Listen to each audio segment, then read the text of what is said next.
جیسا کہ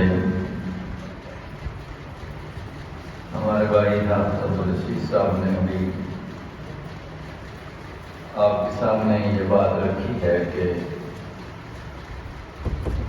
دینی مدارس چاہے بچیوں کے ہوں یا بچوں کے ہوں، تعلیمی سال ان کا نیا جو ہے اس کی ابتدا شوال سے ہوتی ہے، چھوٹی عید کے بعد۔ جس طرح سکول و کالج ہیں ان کا ایک اپنا نظام ہے، وہ اپریل سے ان کی ابتدائی تقریبات ہوتی ہیں سکولوں میں، اور یہاں کا سلسلہ جو ہے وہ اسلامی مہینے اور اسلامی سال کو مد نظر رکھا جاتا ہے، کیونکہ تعلیم جو دینی ہے اور اسلامی ہے۔ تو اس ابتدائی تقریب میں ہم شامل ہیں۔ جامعہ حسینیہ تعلیم القرآن، بچیاں جو مشکات پڑھنے والی ہیں وہ بھی اپنی کتاب سامنے رکھیں۔ ہم ابتدا کرتے ہیں اسی کتاب کی ہی خطبہ سے۔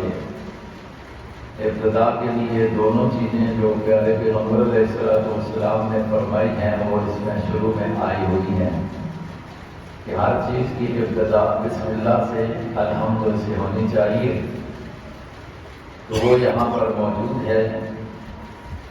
ہم اس عبارت کو برکت کے لیے پڑھتے ہیں، بچیاں ساتھ ساتھ بشک پڑھیں۔ بسم اللہ الرحمن الرحیم۔ الحمد للہ نحمده ونستعینه ونستغفره ونعوذ باللہ من شرور انفسنا ومن سیئات اعمالنا، من يهده الله فلا مضل له ومن يضلل فلا هادي له، واشهد ان لا اله الا الله شهادة تكون للنجاة وسيلة ولرفع الدرجات كفيلة، واشهد ان محمدا عبده ورسوله الذي بعثه وطرق الإيمان قد عفت آثارها وخبت أنوارها ووهنت أركانها وجهل مكانها، فشيد صلوات الله عليه وسلامه من معالمها ما أفا، وشفى من العليل في تأييد كلمة التوحيد من كان على شفا، وأوضح سبيل الهداية لمن أراد أن يسلكها، وأظهر كنوز السعادة لمن قصد أن يملكها، أما بعد، وقد قال الله تبارك وتعالى: وأنزلنا إليك الذكر لتبين للناس ما نزل إليهم، صدق اللہ مولانا العظیم۔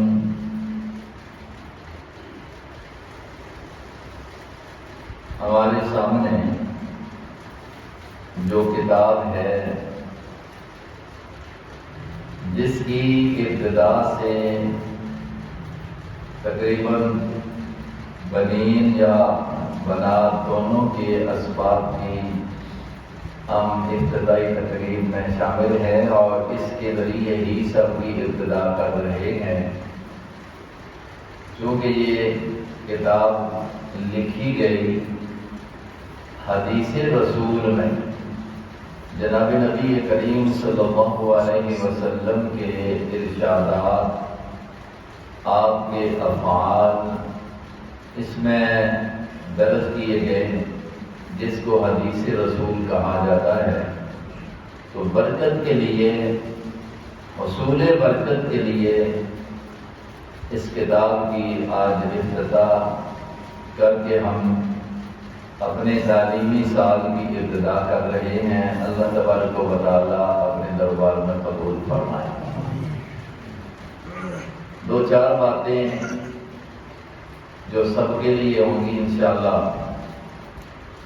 پہلی بات یہ ہے کہ یہ کتاب حدیث رسول میں، یہ دو کتابوں کا مجموعہ سمجھیں اور اس کے بعد تقریباً 16-17 کتابوں کی احادیث لے کر اس کو اکٹھا کیا گیا ہے۔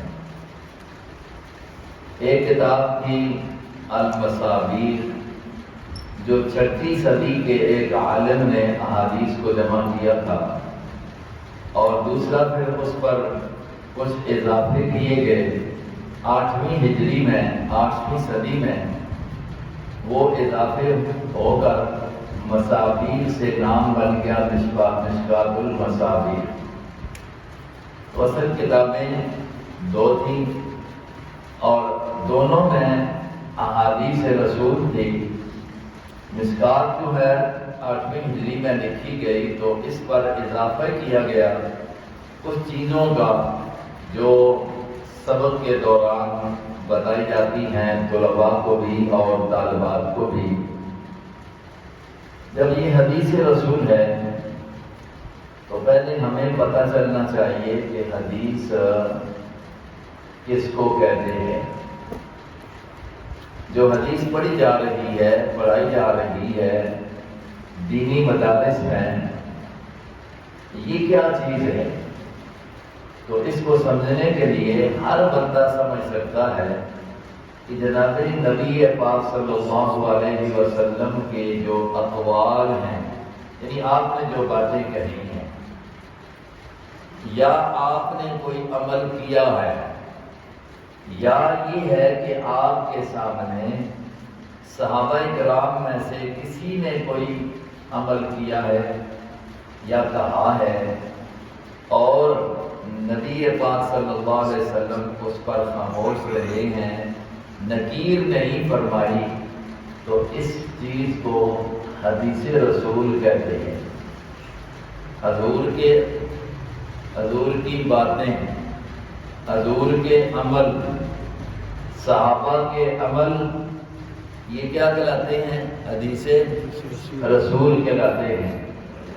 کتاب میں یہی چیز پڑھی جائے گی، یہی چیز دیکھی جائے گی، سمجھی جائے گی کہ پیارے پیغمبر نے کہا کیا ہے، پیارے پیغمبر نے کیا کیا ہے، پیارے پیغمبر کی موجودگی میں کیا کچھ ہوا اور آپ نے اس کو دیکھ کر خاموشی اختیار کی ہے۔ یہ چیز حدیث ہے، ہمارے لیے قابل عمل ہے کہ ہم اس پر کیا کریں، اسی طرح جیسے پیارے پیغمبر نے فرمایا یا کیا، یا آپ کے شاگردوں اور صحابہ نے کیا ہے اور حضور نے دیکھا ہے، تو تاکہ ہم بھی اس کو سمجھ کر، پڑھ کر، علم اس کا حاصل کر کے ویسا ہی ہم کرنے لگ جائیں۔ اس لیے یہ حدیث ہے، اور حدیث کو پڑھنے کا مقصد اور غرض یہ ہے۔ عام طور پر ہم طلباء کو بتاتے ہیں اور بچیوں کو بھی بتاتے ہیں کہ ہم کیوں یہ حدیث رسول پڑھتے ہیں اور پڑھاتے ہیں، اس سے مقصد کیا ہونا چاہیے۔ آپ کو اپنے اساتذہ کرام بھی یقیناً یہ بات پڑھائیں گے، اس مقصد کو آپ سامنے رکھیں۔ ہم حدیث رسول کو بیان کرتے ہیں امت مسلمہ کے سامنے، ایک تو ہے مدرسے میں بیان کرنا، ایک ہے لوگوں کے سامنے بھی اس کو بیان کرنا۔ پڑھا ہے تو تبھی تو پڑھاتے ہیں، تبھی تو بیان کرتے ہیں۔ غرض کیا ہے؟ ہمارے علماء نے اس کے مقصد اور غرض یہ لکھی ہے، الفوز بسعادت الدارین باتباع النبی صلی اللہ علیہ وسلم، باتباع النبی صلی اللہ علیہ وسلم۔ ہم حدیث اس لیے پڑھتے ہیں، اس لیے پڑھاتے ہیں، اس لیے اس کے لیے وقت دیتے ہیں تاکہ ہمیں نبی کی اتباع کا علم ہو جائے اور وہ اتباع کر کے ہم دونوں جہانوں کی کامیابی حاصل کر سکے ہیں۔ معلوم ہوتا ہے کہ حدیث رسول کو پڑھنے پڑھانے کا مقصد علماء کا، طلباء کا، طلباء طالبات کا یہ ہونا چاہیے اور ہے الحمدللہ، کہ ہمیں حضور کی زندگی کا پتہ چلے، اور اس زندگی کو دیکھ کر ہم اپنی زندگی اس کے مطابق بنائیں۔ جب زندگی ہماری اس کے مطابق ہوگی جو نبی کی زندگی ہے، تو ہمیں دنیا و آخرت کی کیا ملے گی؟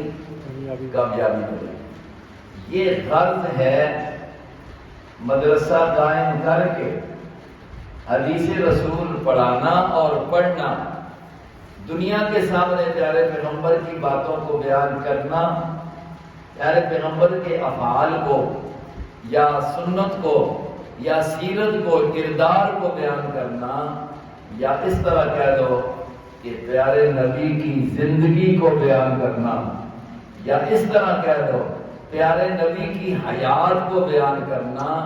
غرض یہ ہے کہ تاکہ ہماری زندگی بھی نبی کی زندگی کی تابعداری میں گزرے اور کیا حاصل ہو جائے؟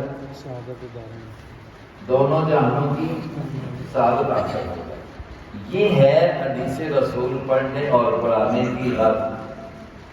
میں نے لفظ استعمال کیا ہے تاکہ ہمیں نبی پاک علیہ الصلوۃ والسلام کی زندگی معلوم ہو جائے۔ یہ زندگی اپنا لفظ ہے، اس کو اس طرح بھی تعبیر کر دو تاکہ ہمیں نبی علیہ الصلوۃ والسلام کی حیات معلوم ہو جائے۔ آپ دنیا میں آئے، آپ کیسے چلے، دنیا میں آئے آپ نے کیسے بیان کیا، ساری حیات۔ دنیا میں آئے آپ بدر میں کیسے گئے، آپ نے نماز کس انداز میں ادا کی، آپ مسجد میں کس انداز کے اندر آئے، کس طریقے سے باہر گئے، آپ نے کھانا کھایا ہے، کون سا ہاتھ استعمال کیا۔ یہ نبی کی زندگی ہے، یہ نبی کی زندگی۔ لوگوں نے پتہ نہیں اس مسئلے کو حیات نبی کو جھگڑا بنایا ہوا ہے۔ ہم تو کہتے ہیں کہ نبی کی زندگی دنیا کو بتاؤ، یقین کر لو کہ لوگوں کی حیات بھی اگر نبی کی حیات کے مطابق آ جائے تو کامیابی ہی کامیابی ہے۔ یہ حضور کی زندگی اس میں ساری آئی ہوئی ہے۔ حدیث کی کتابوں میں محمد مصطفیٰ صلی اللہ علیہ وسلم کی ساری حیات، ساری زندگی کو بیان کیا جاتا ہے، اور اس لیے بتایا جاتا ہے کہ نبی نے وضو کیا ہے اپنی زندگی میں تو کیسے کیا ہے، ہم ایسے کریں تو کامیاب ہیں۔ اب دیکھیں صحابہ نے بیان کیا، ہم نے اپنی کتابوں میں اپنے اساتذہ سے یہ بات پڑھی اور سنی اور پھر اس کو دیکھا کہ 22 صحابہ ایسے ہیں نبی کی زندگی کا یہ شعبہ بیان کرتے ہیں کہ آقا نے وضو کیسے کیا، بشمول حضرت علی رضی اللہ عنہ۔ 22 صحابہ جو ہیں حضور کی زندگی کا ایک حصہ، حیات کا ایک حصہ، ایک شعبہ بیان کرتے ہیں۔ وہ کیا ہے؟ ایک حصہ ہے چھوٹا سا، کس کا؟ وضو کا۔ اور بیان کرنے والے کتنے ہیں؟ 22 صحابہ ہیں۔ آپ علیہ السلام نے وضو کیا اور پھر اس میں جناب آپ نے دایاں ہاتھ استعمال کیا، کلی کی ہے 3 مرتبہ کی ہے۔ آپ علیہ السلام نے ناک میں پانی ڈالا ہے، 3 مرتبہ ڈالا ہے، دائیں ہاتھ سے پانی ڈالا، کمال تو کر کے رکھ دیا، دائیں ہاتھ سے پانی ڈالنا بھی بیان کر دیا، بائیں ہاتھ سے ناک کو صاف کرنا بھی بیان کر دیا۔ یہ سارے صحابہ حیات نبی کو بیان کر رہے ہیں، زندگی رسول کو بیان کر رہے ہیں، کیونکہ زندگی نبی کی اتباع ضروری ہے اور اتباع کر کے کامیابی ملے گی۔ اللہ نے بھی ایسے ہی کہا ہے، قُلْ إِن كُنتُمْ تُحِبُّونَ اللَّهَ فَاتَّبِعُونِي۔ اگر پیارے پیغمبر ان کو کہہ رہے ہیں، اگر تم یہ چاہتے ہو نا، ان کنتم تحبون اللہ، ہر بندے کا دعویٰ کیا ہے کہ میں کس سے محبت کرتا ہوں؟ اللہ سے ہونی بھی چاہیے۔ قرآن نے بھی کہا ہے کہ مومن کی سب سے زیادہ محبت کس سے ہے؟ اللہ سے۔ والذین آمنوا اشد حبا للہ، تو اس بات کو پانے کے لیے کہ میری محبت سب سے زیادہ اللہ کی ذات کے ساتھ ہو جائے، رب کائنات نے اپنے حبیب کو یہ کہہ دیا کہ آپ ان کو بتا دیں اس کا راستہ کیا ہے، تم کیسے یہ اس بات کو پا سکتے ہو کہ تم سب سے زیادہ رب سے محبت کرو، اور تمہارے اندر یہ صفت کیسے ظاہر ہوگی، کیسے پتا چلے گا کہ یہ صفت آئی ہے کہ نہیں آئی ہے؟ چاہ تو ہر ایک کی ہے، کہتا تو ہر ایک ہے، لیکن پتا کیسے لگے گا کہ یہ حاصل ہوئی ہے کہ نہیں ہوئی؟ تو اللہ نے کہہ دیا قُلْ إِن كُنتُمْ تُحِبُّونَ اللَّهَ فَاتَّبِعُونِي، میری کیا کرو؟ اب اتباع عقیدے میں بھی، اتباع محمد مصطفیٰ کی عمل میں بھی، نبی کی زندگی کی ہر ادا کی اتباع، ہر ادا کی اتباع۔ نبی مسجد سے نکلے ہیں، پہلے کون سا پاؤں نکالا ہے؟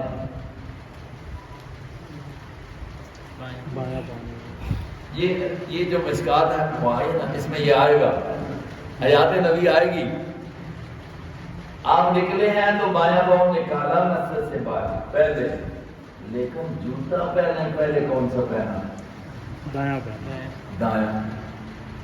جب مسجد میں آئے ہیں، جو کلمات کہے ہیں وہ تو آپ لکھے پڑھتے رہتے ہیں، کمال تو ان صحابہ کا ہے نا، تو انہوں نے اتباع کرنی تھی۔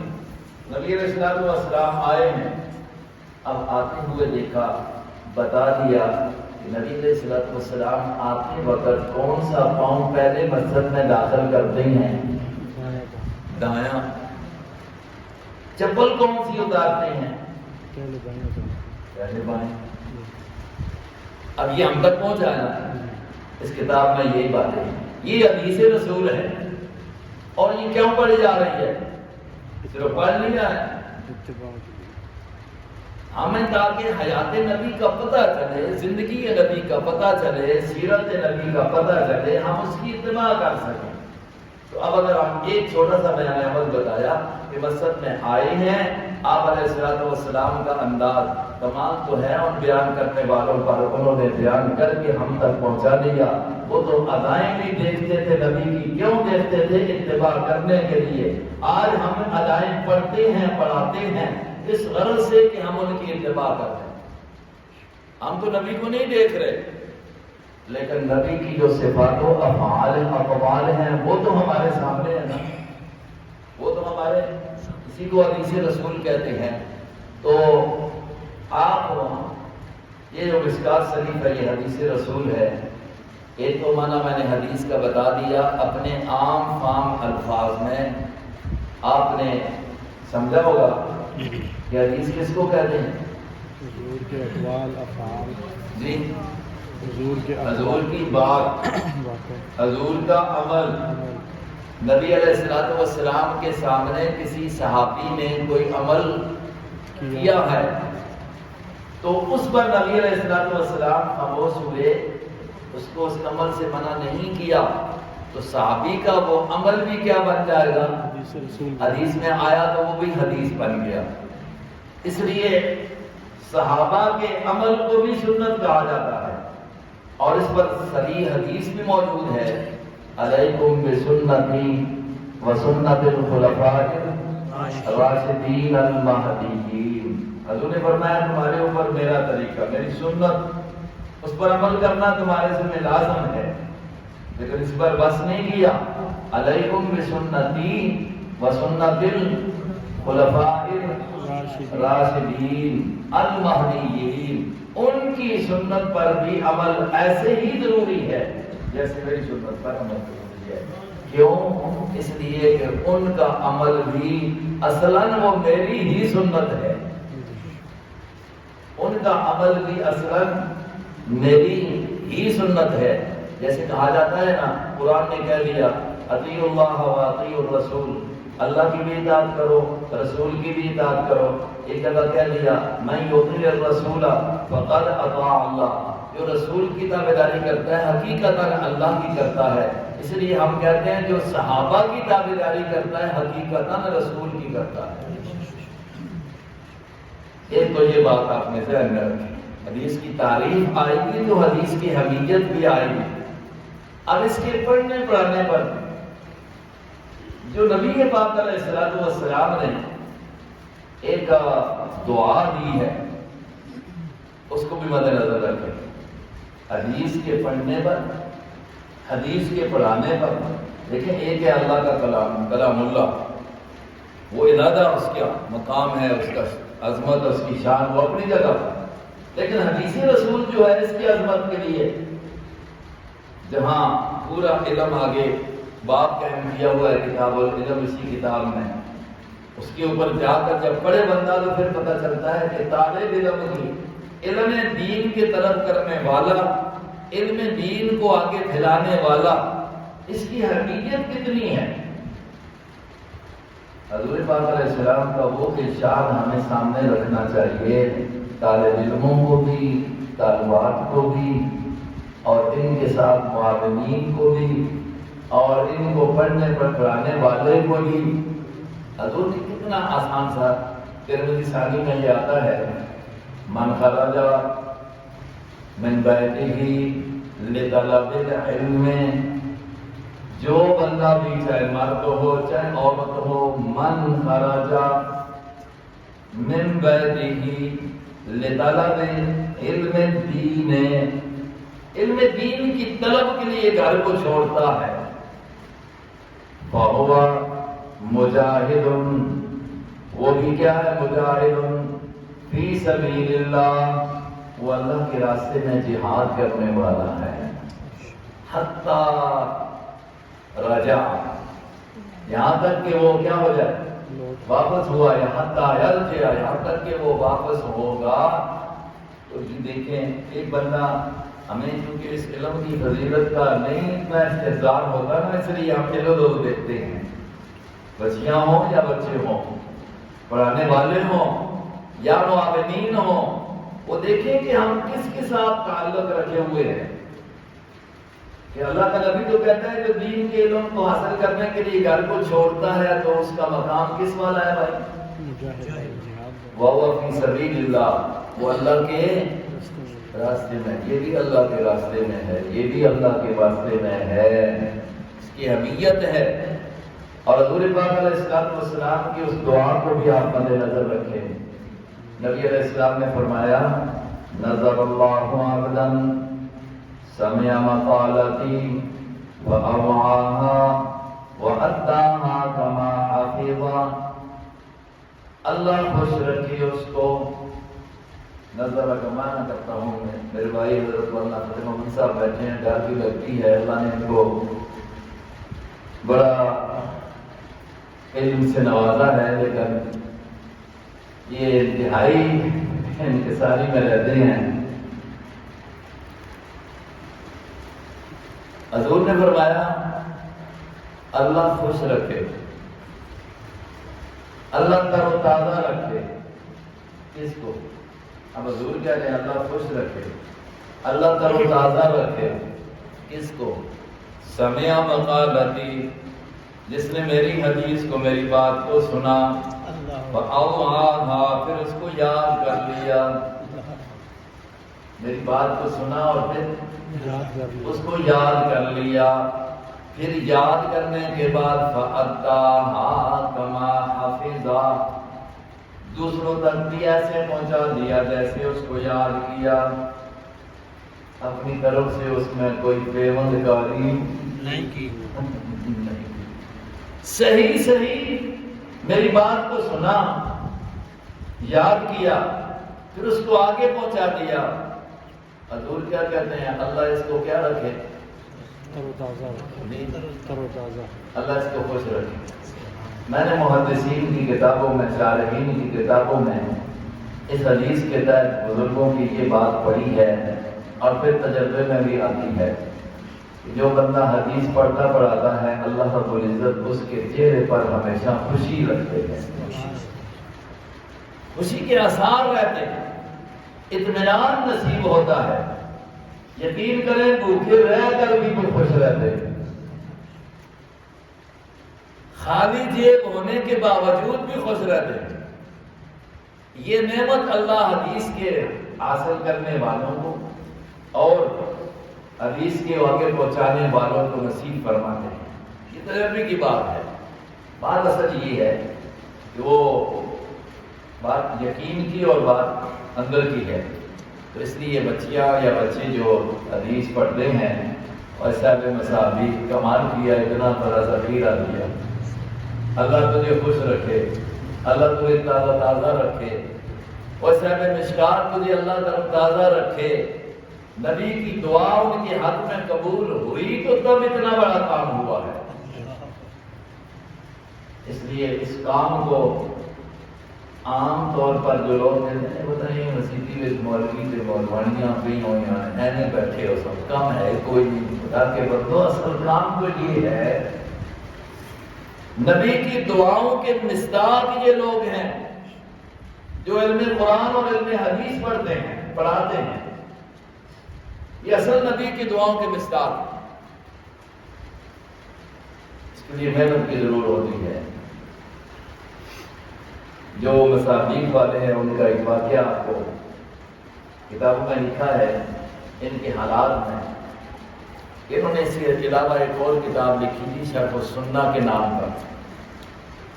جب شرح السنہ میں بھی حدیثیں جمع کی, خواب میں نبی پاک صلی اللہ علیہ وسلم کی زیارت ہوئی تو نبی علیہ الصلوۃ والسلام نے فرمایا احیاک اللہ کما احییت سنتی. اللہ تجھے ایسے آباد کرے جیسے تو نے میری سنت کو زندہ کیا ہے. آپ ان کے نام کے ساتھ پڑھیں گے تو لفظ ہوگا محیی السنہ.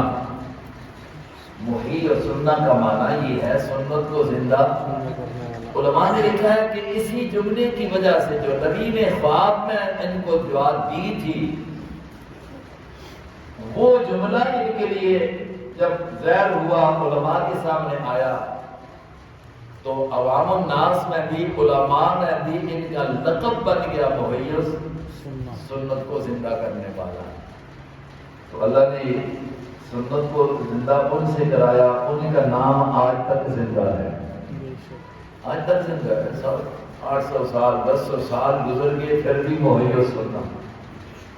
بڑے اچھے تذکرے سے ان کی یہ وفات ہے, یہ پیدائش ہے, یہ ان کا کام ہے, اتنا عظیم ان کا مرتبہ ہے, یہ جو انہوں نے عمل کیے آج بھی زندہ ہے. مقابلے میں کافر بڑے بڑے مالدار, ان کا نام و نشان نہیں ہے.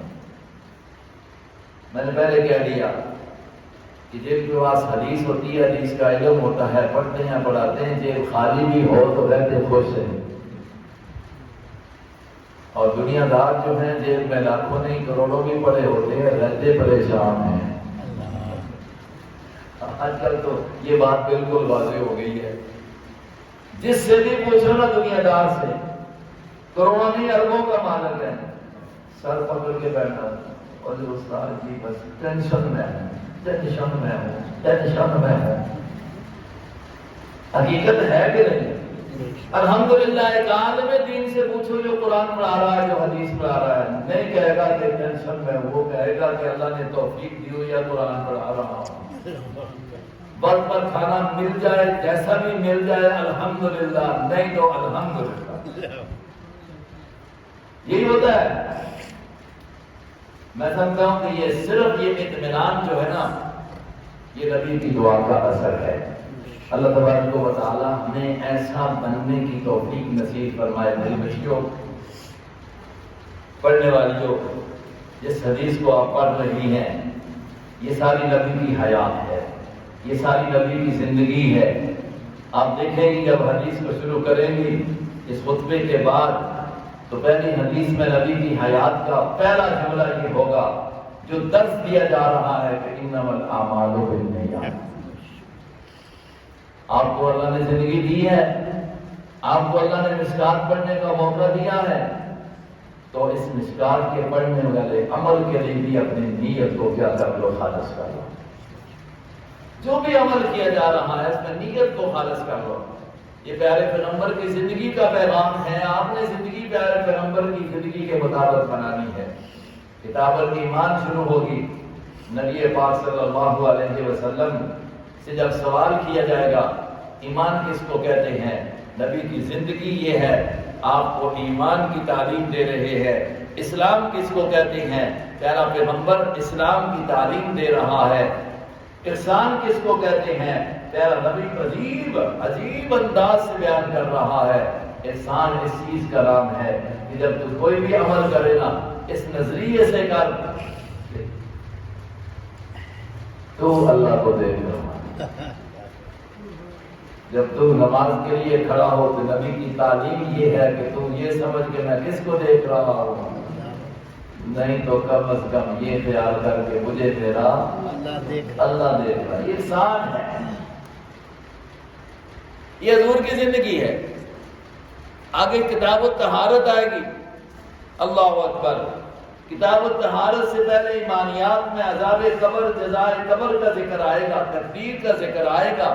نبی کی زندگی ہے، آپ نے مسئلہ تقدیر کو بھی بیان کیا، نبی کی زندگی ہے مسئلہ قبر کی جزا سزا کو بھی بیان کیا، نبی کی زندگی ہے کہ وسوسے کے احکام کو بھی بیان کر دیا۔ دل میں برے خیالات آ جاتے ہیں، نہیں بھی بندہ چاہتا تو آ جاتے ہیں، مومن بندہ بعض اوقات پریشان ہو جاتا ہے۔ پیارے نبی نے اپنی حیات کا یہ حصہ ہمیں بتا دیا۔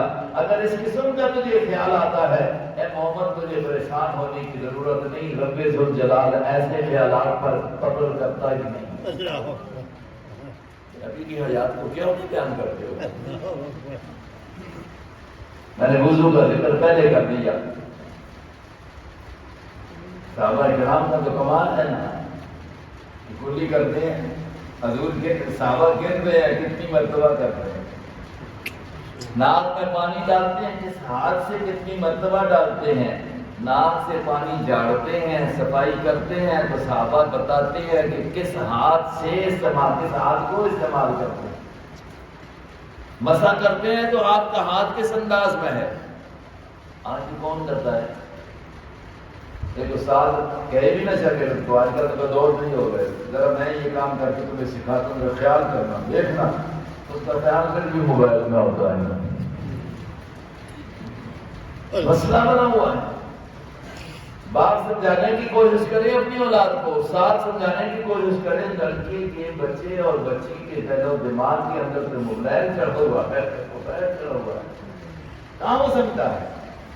کمال تو صحابہ کا ہے نا، بغیر کہنے کے بھی دیکھتے ہیں ہر ادا کو، کیونکہ اللہ نے ڈیوٹی ان کی ایسی لگا دی کہ ان کے ذریعے تو اللہ نے پوری دنیا تک پیارے پیغمبر کی زندگی کو پہنچانا تھا۔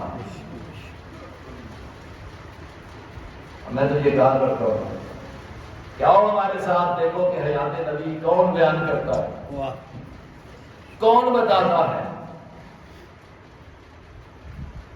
اور ایک تو بنا کر جھگڑے بن کے لے کر بیٹھے ہوئے ہو، اللہ رب العزت ہمیں سمجھ نصیب فرمائے۔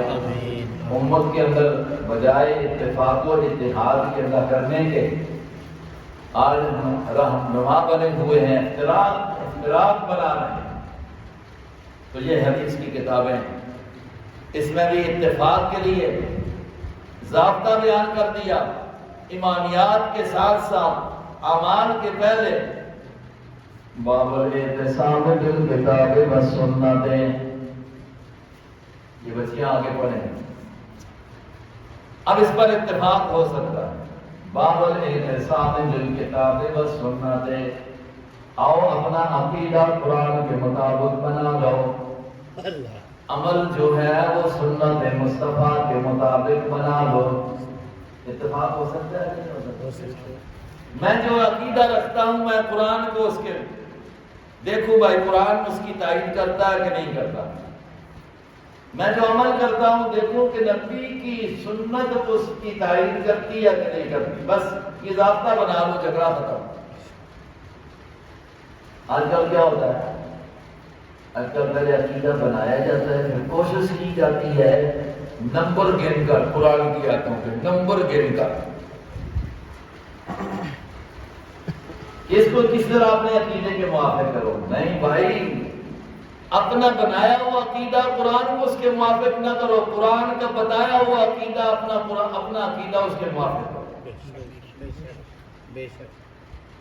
یقین کرو کہ کوئی جھگڑا نہیں ہے، قرآن جیسی سچی کتاب دوسری ہے کوئی نہیں.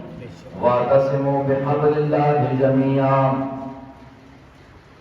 وَاعْتَصِمُوا بِحَبْلِ اللَّهِ جَمِيعًا وَلَا تَتَفَرَّقُوا. اور اگلی بات یہ بھی کہتے ہیں حدیث پاک قرآن کی تفسیر ہے.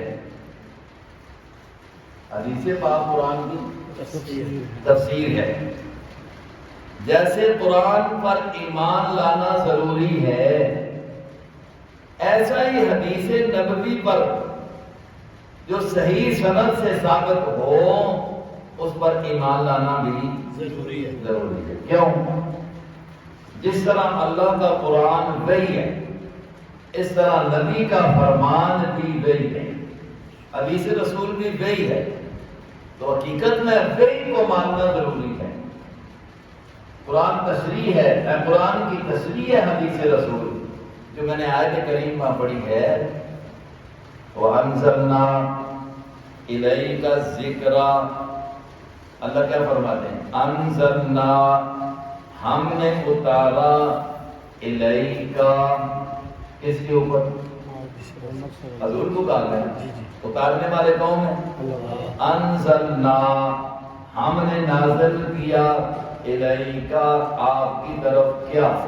انزلنا الیکا ذکر. ذکر سے مراد قرآن پاک. انا نحن نزلنا الذکر وانا لہ. یہاں آ گیا انزلنا الیکا الذکر. کیوں نازل کیا آپ کی طرف قرآن؟ کیوں نازل کیا؟ لتبین للناس, تاکہ آپ اس قرآن کا بیان کریں. ایک ہے قرآن کا پڑھانا, پڑھنا, وہ یتلو علیہم آیاتی ہے. ایک ہے قرآن پاک کا بیان. بیان کیا ہے؟ حدیث ہے.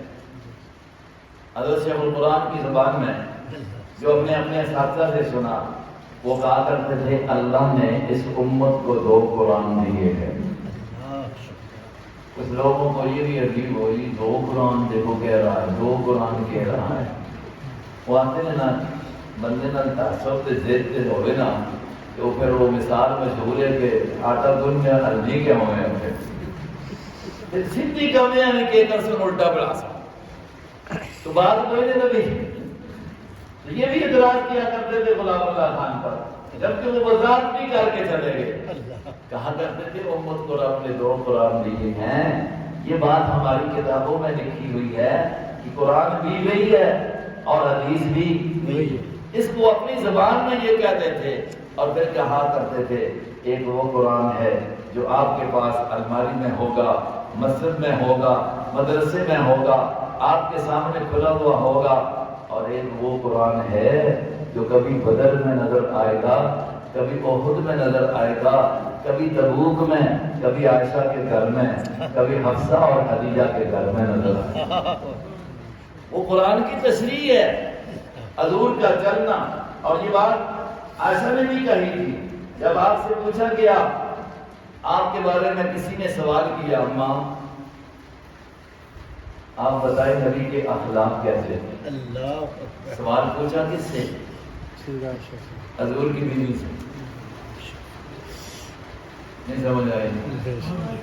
حضور کی اخلاق بتائیں, حضور کا کردار بتائیں, حضور کی سیرت بتائیں. بیوی کسی امانی دے لینا سمجھو بڑا بدی.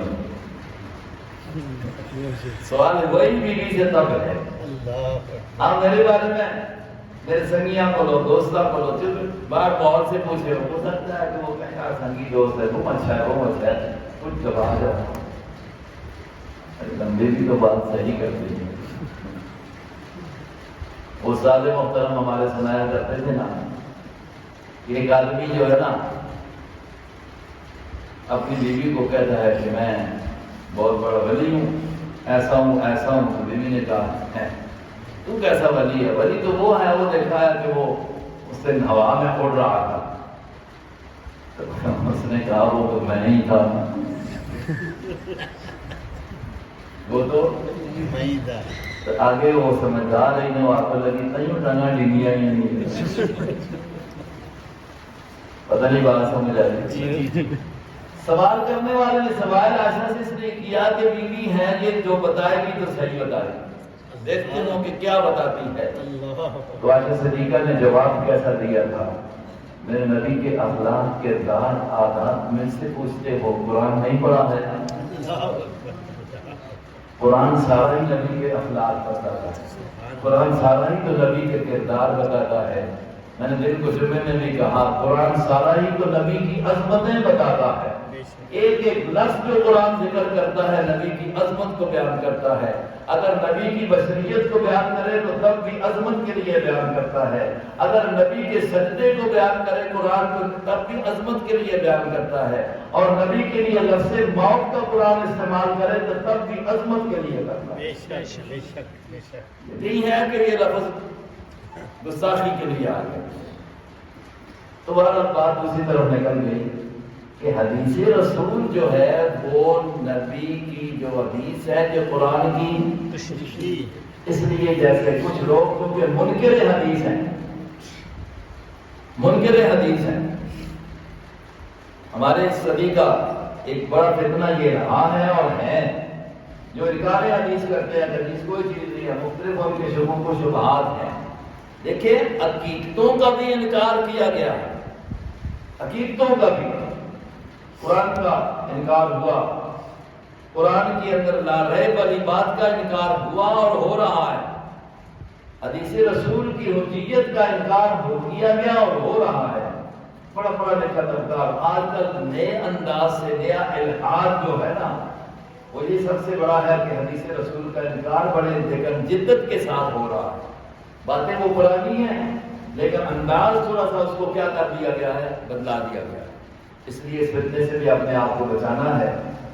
بچیوں کے لیے مشکات جو پڑھنے والی ہیں، آپ حضرات ہیں، سنتے ہیں، تو اس کے لیے ضروری یہ ہے کہ ہمیں حدیث رسول کے بارے میں یہ نظریہ ہو کہ حدیث کس کو کہتے ہیں، قول رسول، فعل رسول، عمل صحابہ، اس کو کیا کہتے ہیں، حدیث کہتے ہیں۔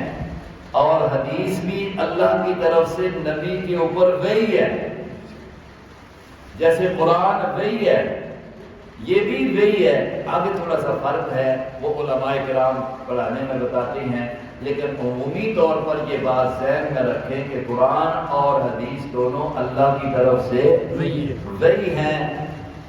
قرآن پاک اللہ کا کلام ہے، حدیث رسول جو ہے وہ رسول کا کلام ہے، وہی دونوں ہیں۔